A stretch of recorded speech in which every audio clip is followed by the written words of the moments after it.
आचार्य चाणक्य ने जीवन में सफल होने के लिए बहुत महत्वपूर्ण बातें बताई है। कहते हैं कि जो व्यक्ति चाणक्य नीति में बताई गई बातों को सीख लेता है तो वो अपने जीवन में कभी असफल नहीं हो सकता है। अगर आप भी अपने जीवन में सफल होना चाहते हैं तो आपको चाणक्य के इन 4 बातों को हमेशा याद रखना चाहिए। तो आइए जानते हैं चाणक्य नीति में बताई गई ऐसी 4 बातों के बारे में जिसको फॉलो करने से कोई भी इंसान अपनी जिंदगी में सफल हो सकता है। नंबर 1, अपने लक्ष्य पर शेर की तरह ध्यान रखना। चाणक्य कहते हैं कि व्यक्ति को अपने लक्ष्य पर एक शेर की तरह नजर रखनी चाहिए। जिस तरह से शेर अपने शिकार पर नजर रखता है और मौका पाते ही शिकार कर लेता है, ठीक उसी तरह हमें भी अपने लक्ष्य पर ध्यान रखना चाहिए। हमें अपने लक्ष्य को प्राप्त करने के लिए सभी चीजों से ध्यान हटाकर अपने लक्ष्य पर ध्यान केंद्रित करना चाहिए, क्योंकि किसी भी क्षेत्र में सफलता प्राप्त करने के लिए एकाग्रता का होना बहुत ही आवश्यक होता है। नंबर 2, पूरी ऊर्जा के साथ कार्य को पूर्ण करें। दोस्तों, कई बार हम किसी भी काम को बहुत जोश के साथ शुरू करते हैं और कुछ समय के बाद हम उस काम को करते करते ऊब जाते हैं और वहीं पर उस काम को छोड़ देते हैं। इससे हमारे कार्य पर एक नकारात्मक प्रभाव पड़ता है।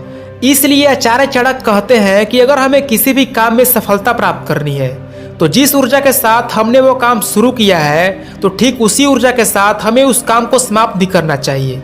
जो लोग ईमानदारी से अपनी जिंदगी में मेहनत करते हैं और अपने कार्य को पूरा करते हैं तो वो अवश्य ही अपनी जिंदगी में सफलता हासिल करते हैं, क्योंकि कई बार इंसान की किस्मत भले ही साथ नहीं दे, लेकिन उसके द्वारा किया गया कठिन परिश्रम उसे सफलता हासिल करवाने में हेल्प करती है।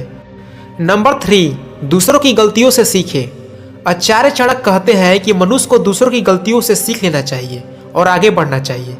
यदि हम दूसरों की गलतियों से सीख लेते हैं तो स्वयं से गलती होने की गुंजाइश बहुत कम हो जाती है और लक्ष्य प्राप्ति में बाधा नहीं आती है। व्यक्ति समय रहते सफलता को प्राप्त कर लेता है। ऐसा करके ना केवल आप अपने जीवन को बेहतर बना पाएंगे बल्कि अपने आप को बहुत सारे कठिनाइयों से बचा पाएंगे। इसी वजह से आचार्य चाणक्य ने कहा है कि मनुष्य को दूसरों की गलतियों से सीखना चाहिए, क्योंकि अपनी गलतियों से सीखने वाले का समय निकल जाता है। नंबर 4, कठिन परिस्थितियों में हिम्मत न हारे। जब हम कोई भी कार्य करते हैं तो उसमें समस्या आना स्वाभाविक है। ऐसे में कई बार हम घबरा जाते हैं या समस्या के आगे हार मान लेते हैं। आचार्य चाणक्य कहते हैं कि कार्य के बीच में आने वाली बाधाओं या कठिन परिस्थितियों में विचलित नहीं होना चाहिए। व्यक्ति को हमेशा अपना धैर्य बनाए रखना चाहिए और समस्या को सुलझाने का प्रयास करना चाहिए। जो व्यक्ति कठिन से कठिन परिस्थिति आने पर भी नहीं घबराता है तो वो अपने जीवन में सफल अवश्य होता है। इसलिए अपने लक्ष्य के प्राप्ति के लिए पूरी ऊर्जा के साथ काम में लग जाइए, क्योंकि जो व्यक्ति कभी हार नहीं मानता है तो उसे सफल होने से कोई रोक नहीं सकता है। अगर आपको ये वीडियो अच्छा लगा तो प्लीज़ इस वीडियो को लाइक करें और ऐसे ही मोटिवेशनल वीडियोस देखने के लिए हमारे मोटिवेशनल टूर चैनल को सब्सक्राइब करें। तो मिलते हैं अगले वीडियो में, तब तक के लिए स्वस्थ रहिए और आगे बढ़ते रहिए।